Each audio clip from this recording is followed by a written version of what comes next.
And good evening, everybody. So it's a pleasure tonight to welcome you all here at Oakwell for what will be, I'm sure, a very, very special night.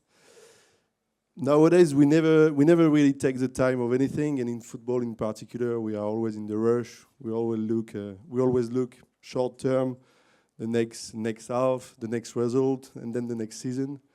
So I'm really glad that tonight we will take the time to look back at our history, at the history of our great club, and take the time to honor some of our past heroes. So I'm really glad that we are doing that tonight. And I know the event hasn't kicked off yet, but I would like to congratulate our team who has organized this event really well tonight. So please give them a round of applause.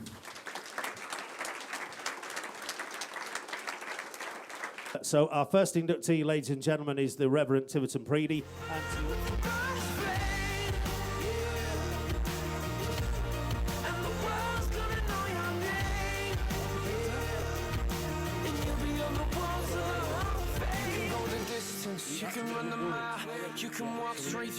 Now look, you were around when Reverend Preedy set up Barnsley Football Club. Can you give us your memories of your predecessor? I was. He's a great guy. I got so much admiration for this guy. I remember him playing on the wing. Scored his first goal against the local enemies up at Ardsley. Did a fantastic job. And I also remember the time when he decided that he'd had enough of football and he wanted to take it easy. Decided he was going to take up boxing instead and form a boxing club. So this guy was muscular Christianity was his thing. And I just got so much admiration. I feel humbled, really, to be stood here. I think you'll understand that. In that spiritual lineage down through the years, I feel really honoured, I feel humbled. And I'm just so grateful for this guy who really worked his socks off for the sake of Barnsley people. And I think Barnsley people really appreciated that and still do today. Why would a man of the cloth then decide that he wants to put together a football club? What was the thinking, do you think, behind that? Well, I think, again, if you look at the history of football, you'll find that happened in a lot of places. So Man City's got a fantastic story of the vicar's daughter going around every house in a really deprived area, a very dangerous thing to do, knocking on the doors and inviting people to a meeting because these people were trying to get people who lived in social deprivation and with really difficult lives and habits, trying to get them away from self-destructive lifestyles and bring them into a place where they could actually contribute something positive to their community themselves. And football was just bursting onto the scene, and these guys were really entrepreneurs in that respect. They saw an opportunity, took hold of it, and again, I just think it's marvellous. So you've got teams like QPR, Southampton, West Brom, Liverpool, Everton, all of which started as church football teams, which, again, has been lost in the history of time, but has been resurrected thanks to a great book called Thank God for Football, which I would recommend you all read. Ladies and gentlemen, we wouldn't be standing here today without the Reverend Tiverton Preedy. So a round of applause for our first inductee, the Reverend Tiverton Preedy. And if you could just do the honours.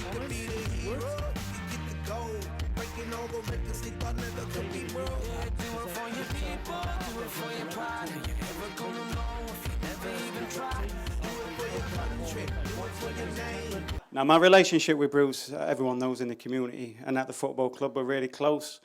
He does tremendous work in the community, not only in our community of Barnsley, but he travels all over the country, doing various works with his Christian faith. And obviously in Barnsley, he's going into deprived areas and giving things back to the community. He does a lot of work with deprived people, drug addicts.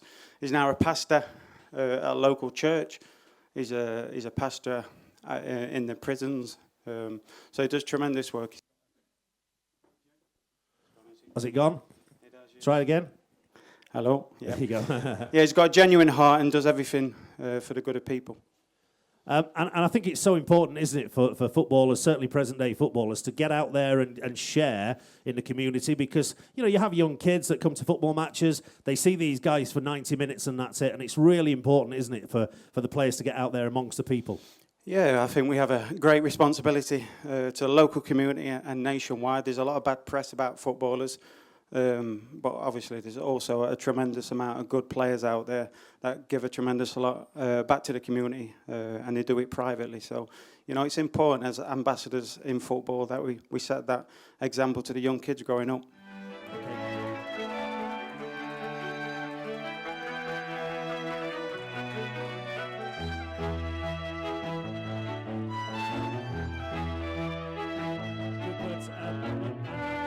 Even today, as soon as you mention your name, Bruce, just come on, listen, I'll tell you what, if you do the Bruce thing, he'll do this, all right? After 3, 1, 2, 3. Never fails, does it? Never fails. Bruce, it's great to have you here tonight, and what an honour, isn't it, to receive a community award like this? I didn't actually, if I'd be really honest, I saw my name at the bar and I thought, what's my name doing on a bit of paper? But it's a real honour and a privilege. Like I said, I don't hide that. I love the people in this community. I'm here 20 years. I've been here, and I just feel I'm called to be here. And it's been an absolute honour to serve the community with some really, really genuine, wonderful people in Barnsley.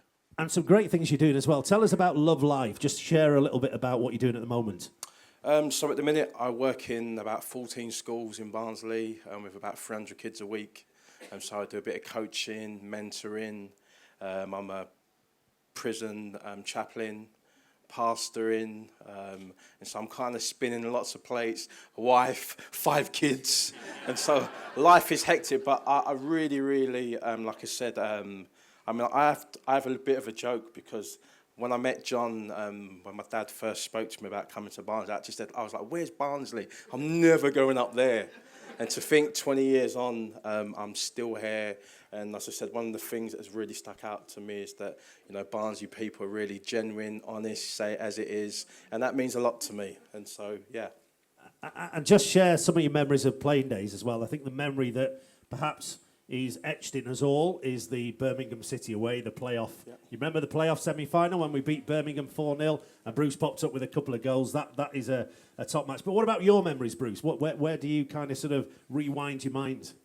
I think it's got to be that game, really, because that was a really tough season for me. I had a few issues with the manager at the time, and football can be like that. And so to come off the bench, to contribute in the way that I did, which was a fantastic team performance, and to play my part in getting Barnsley to Wembley for the first time in the club's history was really good. And burning it off the pitch from loads of things from the permanent fans. But no, it was really good. That's got to be the standout part without a shadow of a doubt.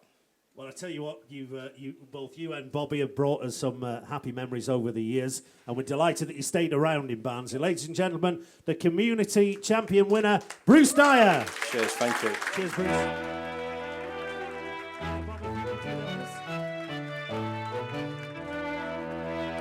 We met him, and then the first time we did meet him, we were messing about in the boat room, and he burst through the boat room and grabbed me by the scruff of the neck. He went, "Oi, stop messing about." And that's the type of guy that Norman was, just absolute, what a legend of a guy. And that's the sort of memories that we shared a little bit earlier when he tapped me on the shoulder on the pitch there. And that was just Norman, wasn't it? The spade's a spade, no hairs and graces. He saw it as he see, didn't he? Yeah, the Barnsley population and people who worked in the Barnes Football Club, they're just genuinely honest, straightforward talking people. And Norman just epitomised that. He was just straight down the line. If you didn't like it, we told you. If you thought you did well, he'd sometimes tell you if you did well, but most of the time he'd tell you if you weren't doing something very good.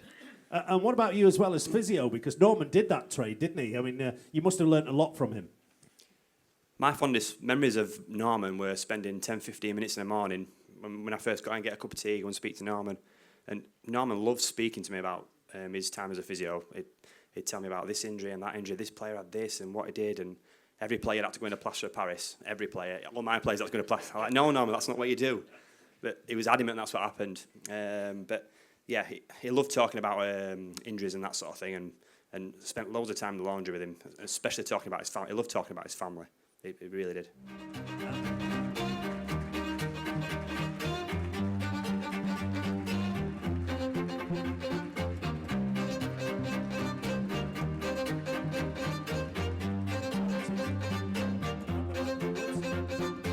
Norman, obviously you knew him as a family man and much closer as well. Just give us your sort of your lasting memories of the great man himself, if you would, from a family point of view. Well, obviously he was the backbone of the family, after my nanan, obviously. And basically he was just the glue that held us all together and kept us all together. And in terms of Barnsley Football Club, having Norman as your granddad, I mean, he must have been an absolute somebody on a pedestal that you looked up to when you were growing up. Yeah, absolutely, yeah. Obviously he told me I weren't good enough to be a footballer, because I didn't have a right leg, but yeah, amazing to have a granddad like Norman, yeah.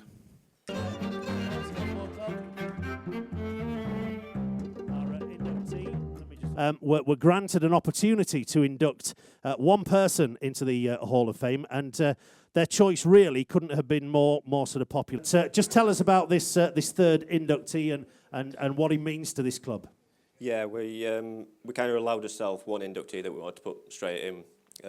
569 appearances and 3 goals. So I told you to get that in, didn't I? Did. I told you to get that in. Absolutely prolific. Prolific goal scorer. Prolific, Absolutely deadly in front right. of goal. All absolute worldies, There apparently. you go. Absolutely. Yeah. But I think the thing that really cemented him in the Hall of Fame is after he hung up his boots and what he's done for the club after that. He's acted as club ambassador and he's just so welcoming to anybody who comes to the club for the first time. And I have the pleasure of working with him on a match day prior to doing the stadium stuff out there, pre-match and at full time as well. In here, in the Legends Suite, that we have a bit of a banter together as well. And he's such a nice fella. So, ladies and gentlemen, our third inductee of the Hall of Fame. Will you please put your hands together? Mr. Barry Murphy.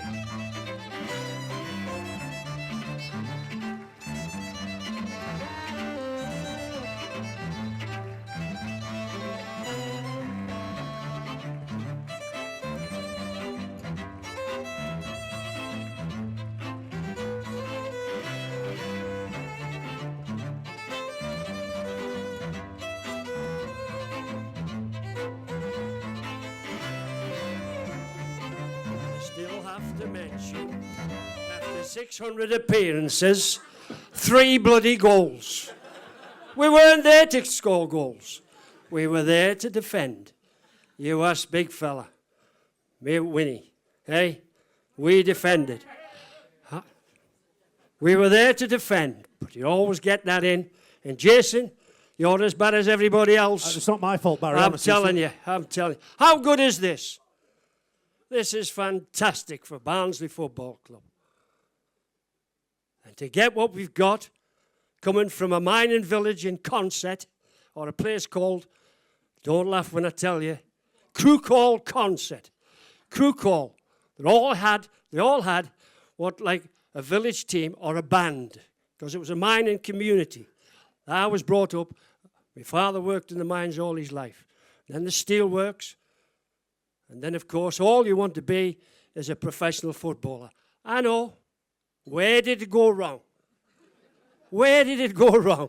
Well, that's all I wanted to be, was a professional footballer. I says, there's no way I'm going down the mine, and I'm not going to the steelworks. And I got my chance. I got a break, like Danny's been on about. You get breaks in life. And I got a break, playing for what they call a colliery welfare team called Morrison Busty. Everybody had a football team or a brass band in the welfare side, on the miners' side. And let me tell you, this manager of South Shields, Mr. Charlie Thomas, never forget it, came to have a look at the centre forward. And I'll not forget this lad, Joe McCabe, they called him. And he was scoring goals for fun. And all of a sudden, he just had a bit of a nightmare. And I was fortunate that I had an 18, 19-year-old, which is, God, a long time ago. 19-year-old, and I just happened to have a good game. And then they called me in after the match and said, Mr. Charlie Thomas, South Shields, which is a high semi-professional club, says that he wants to sign you and take you to South Shields. I spent 12 months at South Shields, and then the scouts start knocking on the door. And by gum, did I pick the right club. And I'm saying, all the clubs, there were 6 or 7 clubs. Hartlepool was one. Hartlepool was one, a long time ago, Craig. But the game is completely different now. It's a fantastic game, in my opinion, to sit and watch today. Congratulations to these lads who've got Premier League football. But we got promotion as well. That's Big Eric. And by gum, did we enjoy that as well. It was good as getting Premiership. The state the club was in, and all of a sudden, we get, was it 4th division into the 3rd division? And we had as good a celebration as what you had. Believe me, it was fantastic. Well, what a fantastic club Barnsley is, and I thank them for everything they've done for us. Coming down here in 1960, I know there's a lot of you weren't born then. 1962, I played 3 years. I played 3 years before I got a game in the first team. Let me tell you, before I got a game, 3 years. So I played nearly 600 games for Barnsley Football Club, but that was only for first team. They didn't think about the Central League games I played. I must have played nearly 1,000 games for Barnsley Football Club. Believe me, and I've enjoyed every minute God sent.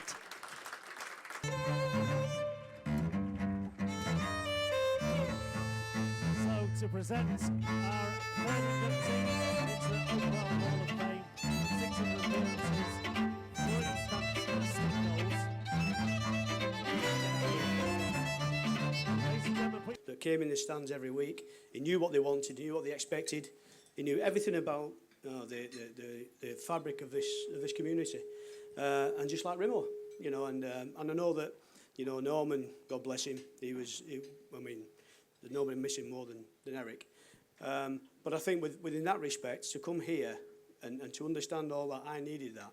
I didn't know, and everybody will know I'm from Wigan, so I didn't know it. So I just think, but coming here, he helped us settle down. He told me about the young lads that was involved in the squad at that time. He had a fantastic knowledge of them, but what he did more than anything, he had a fantastic understanding of what young lads needed. But it kicked him up the backside as well, you know, to get them going and do all the stuff they need to do. And I think that all the boys that have played under Eric, they'll all say the same thing. He was a fantastic help and a coach to all these lads. You nearly said bollocks then, didn't you? I did, yeah. You did, okay. I did, yeah. I just thought I'd mention it, but anyway, there you go. I didn't want to swear in case we got him.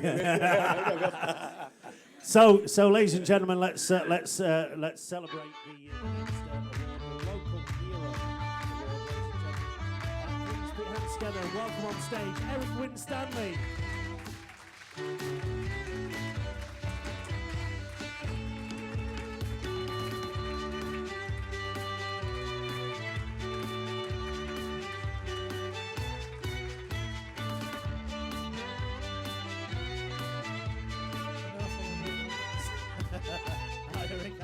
Let's just take you back to your playing days. Barry Murphy alluded to it a little bit earlier on.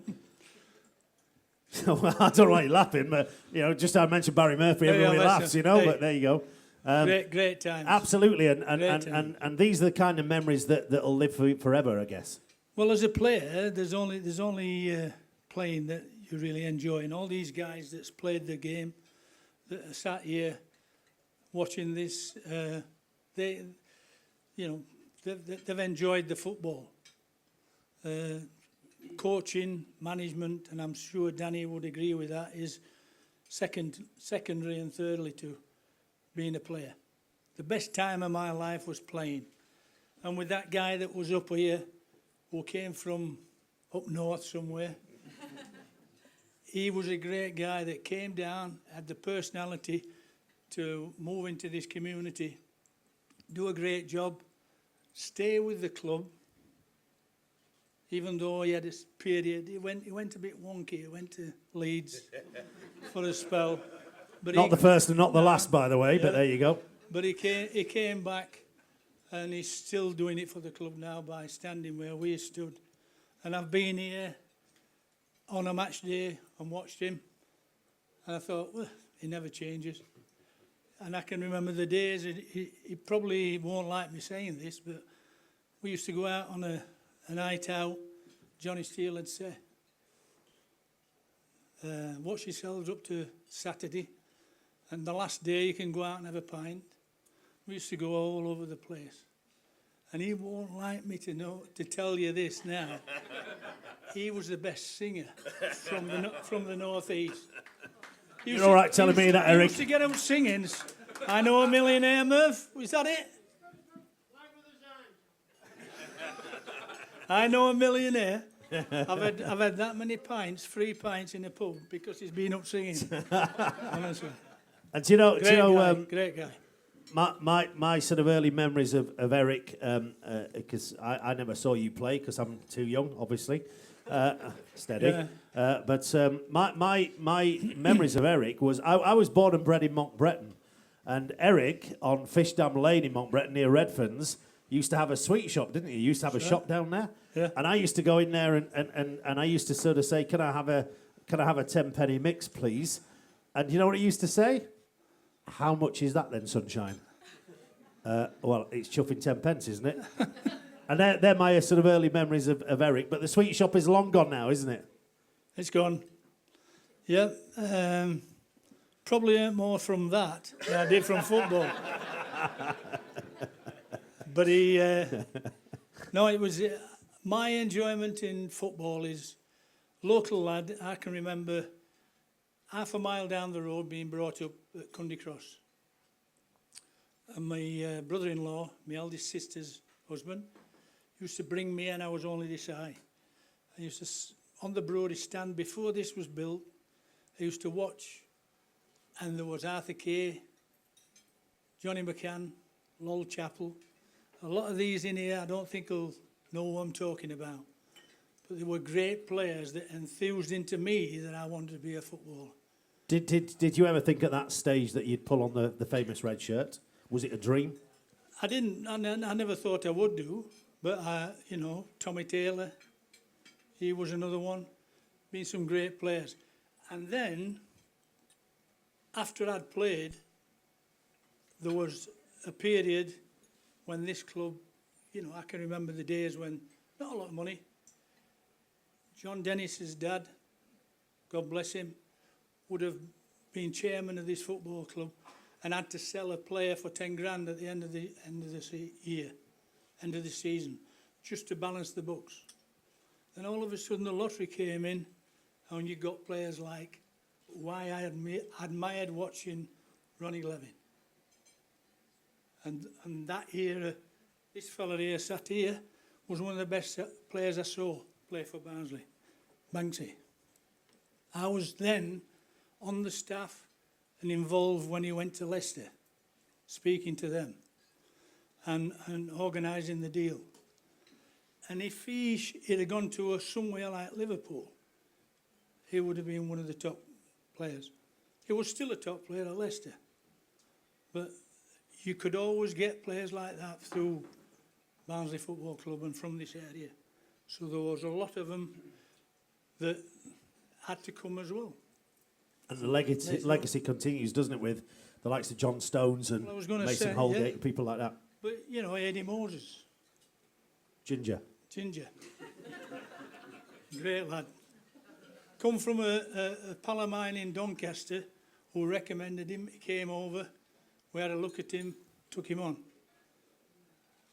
And he played in the Premiership. Top class player. Great days for a local lad, and so passionate as you still are, talking about the great days of Oakwell and your memories. And it's absolutely great and a pleasure and a privilege to be able to say, ladies and gentlemen, that the local Hero Award for 2018 goes to the one and only Eric Winstanley. You got the award, Danny, that's it.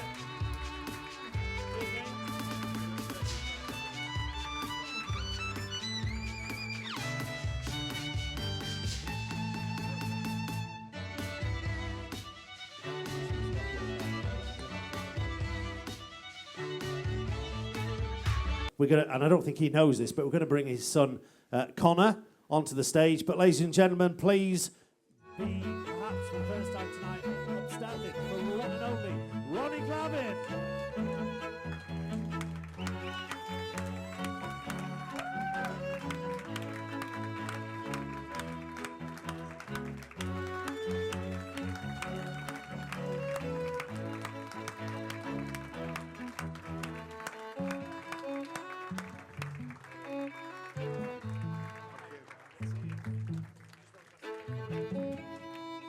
Just kind of fitted the mould straight away. Is that true? I think I was quite fortunate. That, you have mentioned, there was a lot of good players running about that played at that particular time. Banger used to score for, I think, you never scored for anywhere outside the box, did you? It was always outside the box, wasn't it? So we had some good players. We had a lot of good combinations in the team, which were very fortunate. Good players at the back, good lads in midfield, and great strikers up front. So we had a lot going for us, really. So we were a good side. How did the move come about? Because obviously you were up there north of the border, playing with the green and white hoops. Everything was fine. How did the move to Barnsley first came about? There was a couple of clubs that actually come in for us, and I got a call from Alan Clark, and he just said, I'd like you to come down, and I said, yeah, I'll talk to other clubs, and I flew down to Leeds Bradford. Alan picked me up. We came along, went to the ground, had a good chat. And said, no, I can't afford you, to be honest with you. And really, we talked about the money, and it wasn't anywhere near what it should have been, but, what I thought anyway. So he says, well, what time's your flight? And I says, well, later on this afternoon. He says, we'll go for lunch. We went for lunch, had a good chat, and came back. He says, go up to the ground. Went back up to the ground. He says, right, you've got your deal. And I went, well, I don't know. I'm not so sure I can sign just yet because I've got to speak to other clubs. So I went back up the road, thought about it. He says, you've got 7 days to decide. 2 days later, he phoned me up. He says, you've 24 hours. So he did a number on us, really. So I had a straight choice, and I came down, and I just signed, and that was it. And I think, I told the story. One of the best things was, once I signed, there was a guy called Martin Wilkinson. A lot of you guys will know, certainly the lads who played. And Martin, I came down and signed, and went into the lottery cabin, a guy called Brian Hanley. Again, I'm sure a lot of you will remember Brian. And as I'm standing, I've literally just signed, and Martin's going to take me around to have a look at houses and things like that. And one of the supporters came in, and he saw Martin and shouts, hey up, when are we going to sign all these great players that we keep hearing about? And Martin smiled, and Brian Hanley smiled. And they went, hey, when are we going to sign these great players? And Brian goes, yeah, I've just signed one there, Ronnie. And he looked around and he like, who are you, mate? And he goes, it's Ronnie Glav, used to play with Celtic. I've never heard of you. And they went, so when are we going to sign all these great players? So, in a way, it was good. So I thought, well, you've not really got a lot to live up to. So that was that was quite good, really, from that point of view.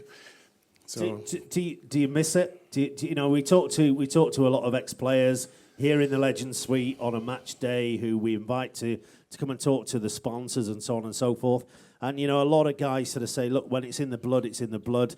And absolutely you miss it. Would you rewind the clock? Would you go back in time? Would you do it again? Well, of course. I mean, I miss the big games. I mean, the one thing, everybody hears, the common denominator is a football club. So everybody's got a passion about the club. And to play at Oakwell was something special. And, the lads will back that up. The lads that are all here, they'll all feel the same way, I'm sure. I felt that the atmosphere within the club, I mean, I came down from Glasgow, and I've now lived in Barnsley longer than I lived in Glasgow, so I think it's official. I'm a dingle, the same as everybody else here. Oakwell Hall of Fame. Ladies and gentlemen, once again, Ronnie Glavin.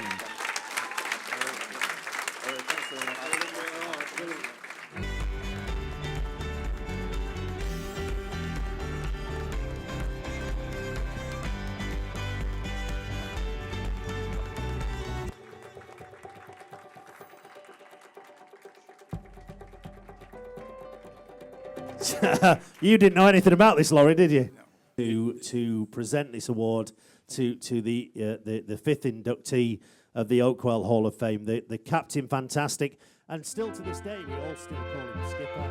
Ladies and gentlemen, put your hands together for the one and only Neil Redfern.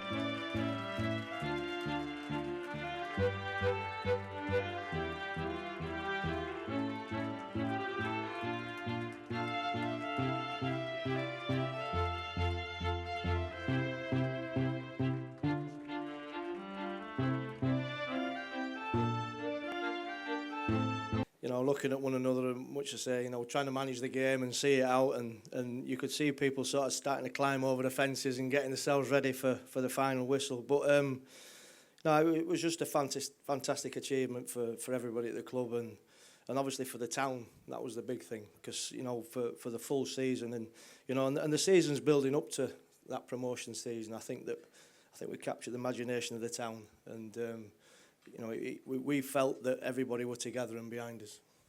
What do you remember about that night? We talked about Jerry Taggart liking a few beers.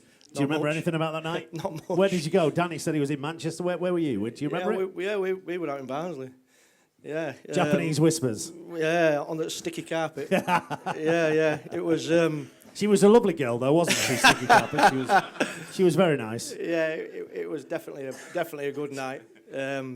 And just the euphoria of the town, just a great place to be, you know. And I'll never forget all them images, and you know, and like I said, you know, I mean, obviously it's a great honour this, but for me, you know, I wouldn't have been able to achieve what I achieved at Barnsley without my teammates, you know, and obviously Danny the gaffer and Eric, you know, as coach, and I think this needs stating, because we were very much a team, you know, and it was very much a team effort.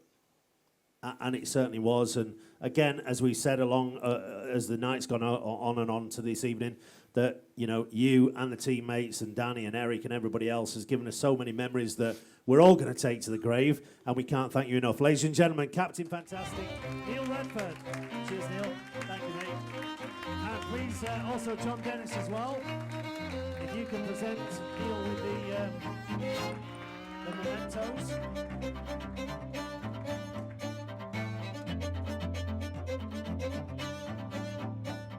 Somebody else has just dropped an F-bomb there as well. Was that you, Neil, or was that John?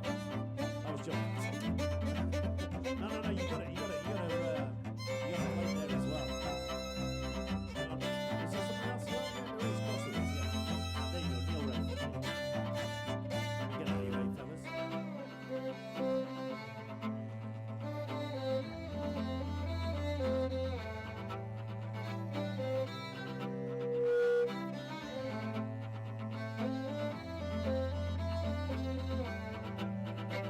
So once again, ladies and gentlemen, put your hands together for Neil Redfern, John Dennis. Thank you, guys.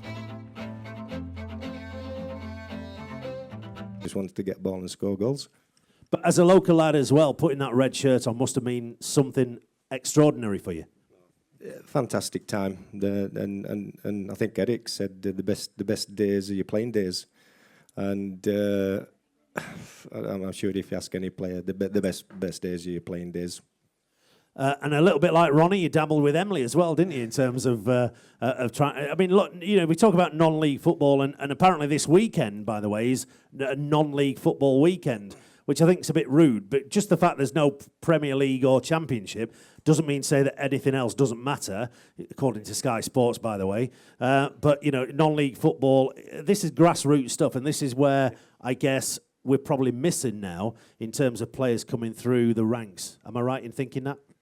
Well, definitely, it's a breeding ground, it's a starting ground, and there's not enough money put in grassroots football, and that needs to be addressed, and hopefully the FA will do something like that. But, and again, what Ronnie, I keep coming back to him, my dad.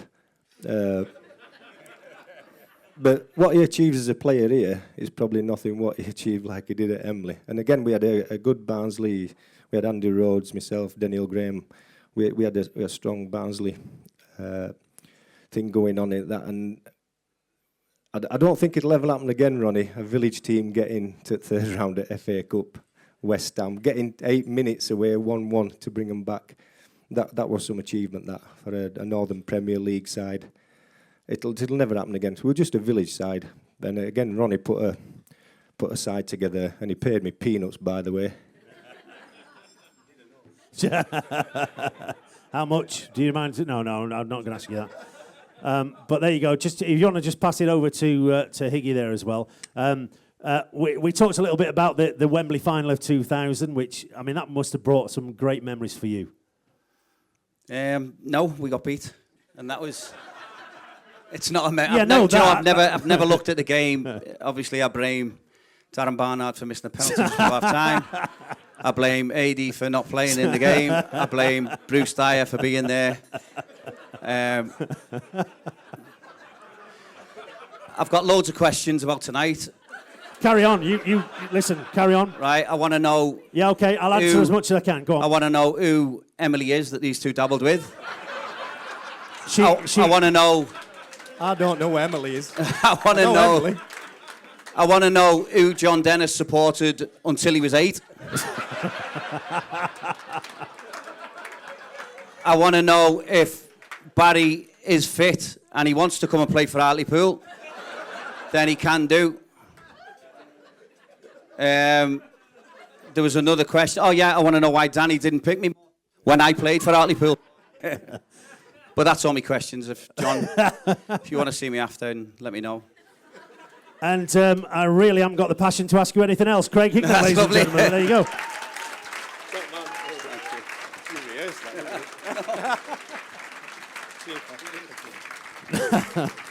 Thank you very much, chaps. He knows exactly where he wants to put it. This is a player at the top of his game, enjoying his football, enjoying his life. Look at that. Perfection. There you go.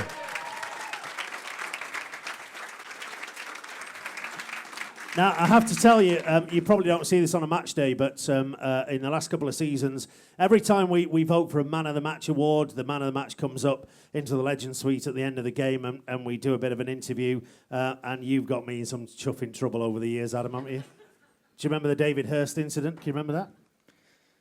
Well, he wasn't too happy, was he? No. But first, I've just got one question. Why didn't you pay Higgy to do the evening tonight? He's funnier. What a character. You're not bad yourself.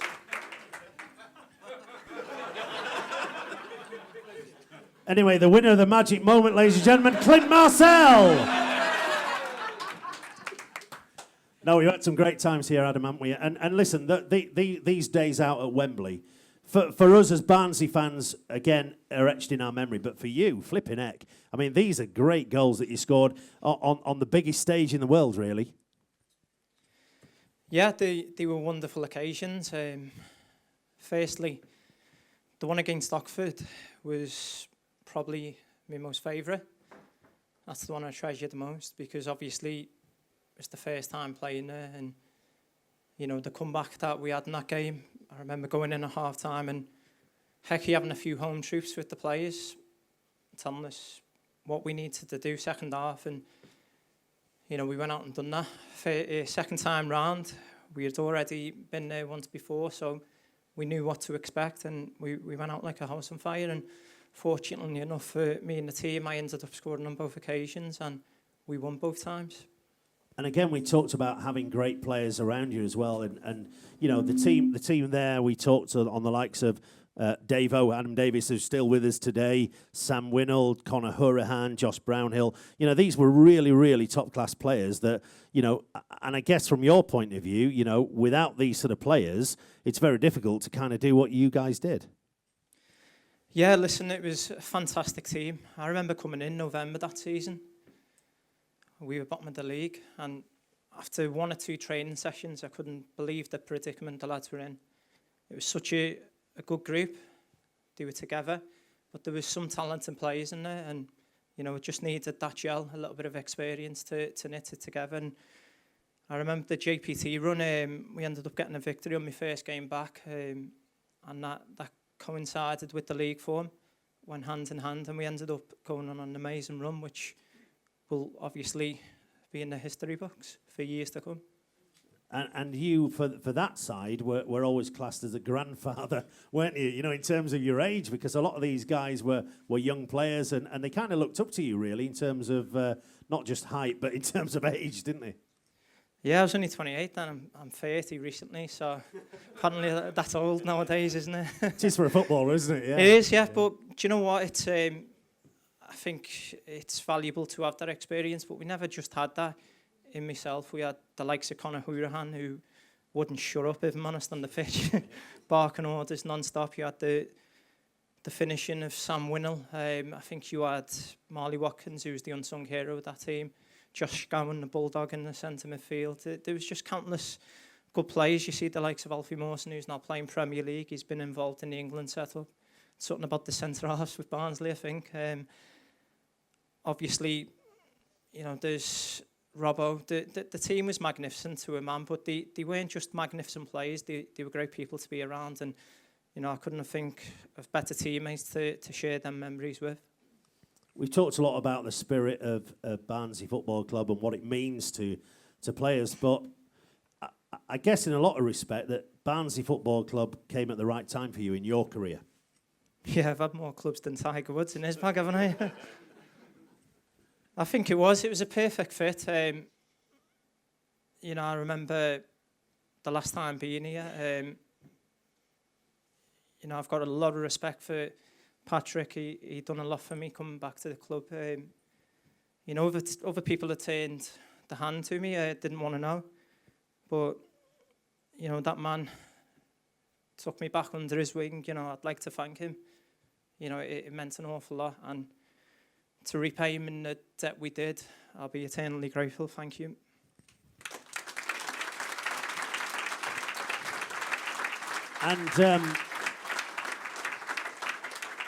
And just before we let him go, you recently signed for St Mirren, north of the border. Unfortunately, you had a bit of an injury, so I'm not going to slap you on the shoulder. But you know, I was kind of half expecting you walking in with a bit of a dress on. You know, the kilt, the kind of sort of. I mean, would we ever see Adam Hamill with a dress on, a skirt, perhaps in your privacy of your own home, Mrs. Hamill? I'm sure you've seen that before. But is that going to happen?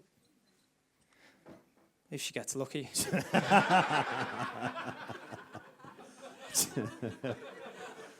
And there's no answer to that. But listen, I kind of sort of get the feeling with all the sort of former players that have been up and Adam himself, who one of the most recent players, that you know all these guys genuinely care about Barnsley Football Club, and you know, okay, you talk about St Mirren, you can talk about Wolves and other clubs that you've sort of played for, but there is something about this place that is just extra special. It is. I think it's the identity of the club. It's a working man's town. It's the people here are fantastic. As you said before, there's. Is that you? Is that you, Doris? Carry on. It threw me a bit. No, they're just genuine people. You know, me and the missus have set up a family here. We've got a little boy, Roman, who's a Barnsley lad. In fact, none of me kids are Scousers. I don't know what's happened there, the amount of moving I've been doing. But, you know, we love the area. The people are fantastic. The club has been nothing but wonderful for myself. I've enjoyed each and every minute I've spent at it. You know, as I say, it's up there now. I've got two teams. I've always said that Liverpool and Barnsley, they're the first two results I look for. And I always will continue to do so. And listen, it's been a pleasure working with you, and I'm sure at some point, in some capacity, further on down the line, we'll see you back here at Barnsley Football Club. Ladies and gentlemen, I'll touch your shoulder then, Adam Hamill. Cheers, Adam. We're going to present you with something. You give us a microphone. Right, let me just put this here. So this is the magic moment. And there we go. And we couldn't get anybody to come and present it, so I'm going to have to do it for you, mate. So there you go. Cheap and cheerful. You can kiss me. And you feel that when you walk through the door here, anybody you meet, people really have a lot of pride to wear that Barnsley badge, no matter what you are within the town.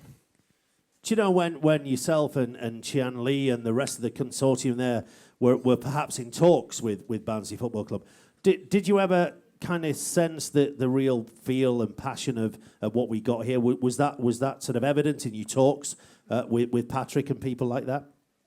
We just got lost on the M1. We were supposed to go to Burnley, and we got some bad GPS directions, a bad driver, and we ended up here. But when we first met Patrick and Gene and James, just the stories we heard of the highs and the lows, because just with life, a club like Barnsley has some ups and downs, but that passion throughout the community and everybody we would just meet just on the street, just showing their love for the club, and what we're trying to do brick by brick and just improve little by little to help the foundation of the club. And so you brought in, quite an unknown really in Daniel Stendel and Andy Winkler as well. But you have to be kind of proud and privileged to see the kind of work that these guys are doing. You know, we're sitting pretty in the league at the moment. A win tomorrow against Luton, up into second place. You must be absolutely astounded by how quick these guys seemed to have moulded a team together and playing really well. Well, I think it's more than that. It's sort of the quick story of how they got here was after some of the troubles of last season. James Crine led an effort of really based upon his knowledge of the club and what this club was looking for, an attacking style and commitment to youth players, and just did some modeling of the most attack-minded pressing managers in Europe. And you would see guys coming out of the model, Guardiola, Klopp, and then this guy Stendel. And so like, who's this guy Stendel? So we all decided to get on a plane and meet him at an airport. And so the first thing he said to us is like, I've never heard of Barnsley before. But we saw that passion that he had and his commitment to youth. And that really, I think, embraces some of the key themes here. And having a coach that's willing to play a striker at right back because he wanted to get the best players on the field, and a commitment to youth, that's what we really believe in, and I think that's what Daniel and his team is showing. He knew what he wanted when it came to football, and he made sure he got what he wanted when it came to football. But I draw your attention to the banner at that end of the ground that's there every match, which actually joins the dots of the evening tonight, as you kind of alluded to. And that is that one made us and one saved us. And that's absolutely true. We have a debt of gratitude to this man that I could never put into words. I'm an incomer to Barnsley. I've been around for a long time, but I'm not from Barnsley. But I do understand what the people of Barnsley think about their football club, and what Patrick was willing to give to this football club in terms of his time and energy. And I've got loads of stories of people that would come complaining to me about being woken up at 3 o'clock in the morning, having to answer an email or a text or a message or something like that. And it's no wonder I feel tired today and I can't do my job properly, etc., etc. That's because Patrick had Barnsley Football Club right in the middle of his heart. He was a great benefactor. We said this when we had the service for him. Incredible benefactor, not only to the football club, but also to other aspects of this community. Again, done quietly, done under the radar, but I'm absolutely sure he'll get his reward for that. You would not be sat here tonight, in this place, if it hadn't been for Patrick Crine. Because this place would not be here. Tiverton Preedy made us. Patrick saved us, and we are eternally grateful.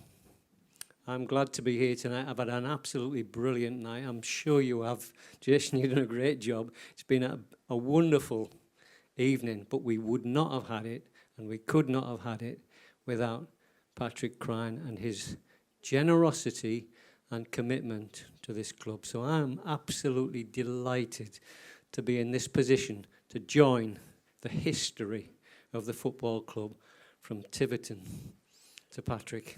And it's right and proper as well that we induct Patrick as our final inductee into the Hall of Fame, and for Peter to present the award on behalf of Patrick and his family. Will you please welcome the custodian of Barnsley Football Club, one of the custodians. Ladies and gentlemen, please welcome James Crine.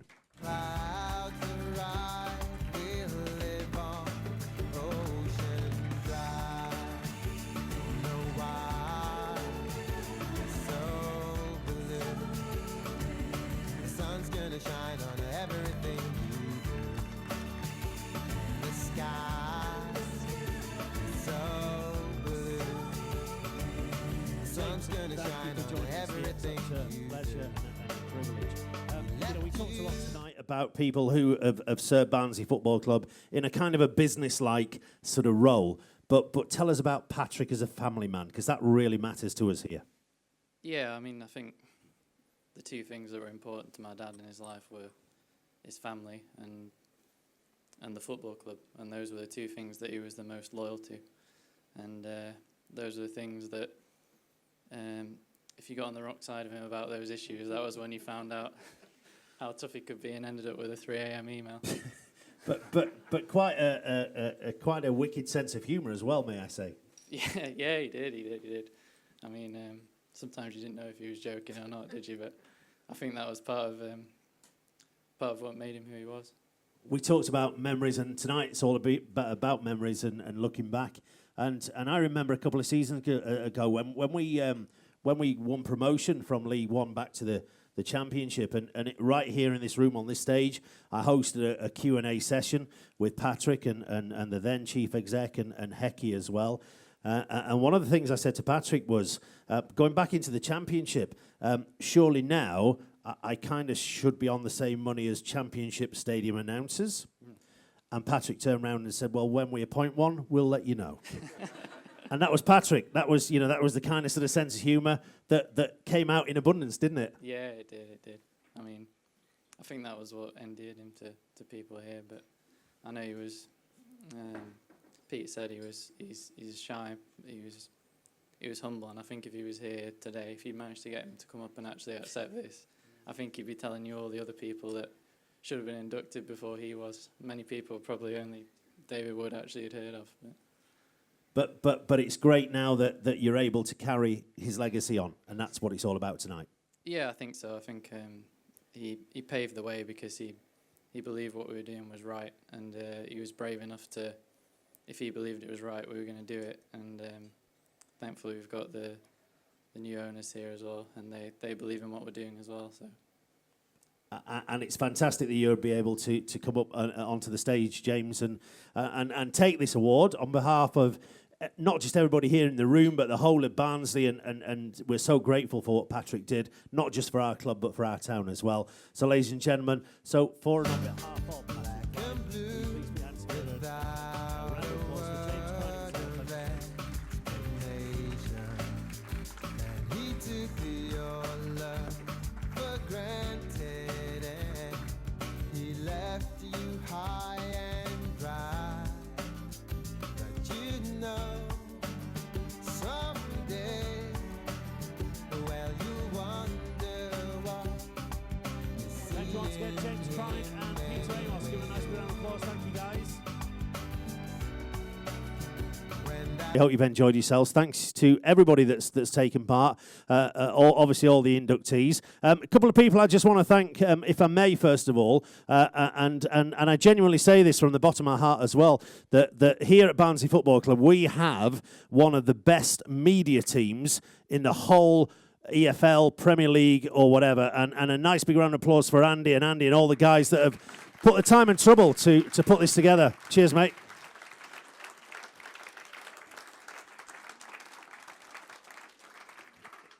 And we're going to invite people, the inductees, up onto the stage to to have a photograph before we finish. But just before we do, just one thing.